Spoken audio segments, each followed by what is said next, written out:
Hi friends, நாம் இன்றைக்கி இந்த வீடியோவில் சுண்டைக்காய் வச்சு தாங்க ஒரு துவையல் செய்ய போகிறோம். இது சாப்பிட்றதுக்கு அவ்வளோ டேஸ்ட்டாக இருக்குங்க. எப்படி செய்யலாங்கிறத பார்க்கலாம்.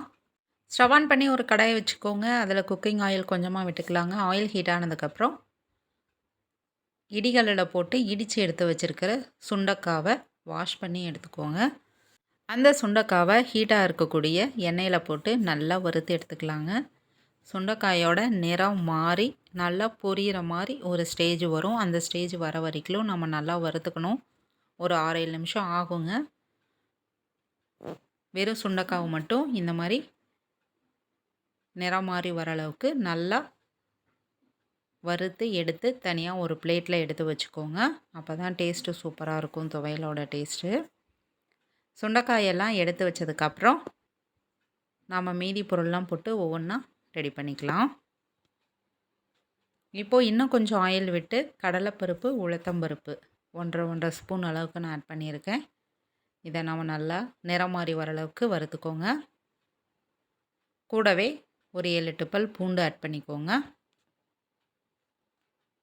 காரத்திற்கேற்ப வரமிளகா, நான் 5 வரமிளகா சேர்த்திருக்கேன். இன்னும் காரம் வேணும்னா கூடுதலாக ஆட் பண்ணிக்கலாம். சின்ன வெங்காயம் 15 போல் நான் ஆட் பண்ணியிருக்கேன். இது எல்லாமே நல்லா வாசம் வர அளவுக்கு நல்லா வறுத்துக்கோங்க. இதெல்லாம் நல்லா வறுபட்ட பிறகு கருவேப்பிலை ஒரு கொத்து ஆட் பண்ணிக்கோங்க.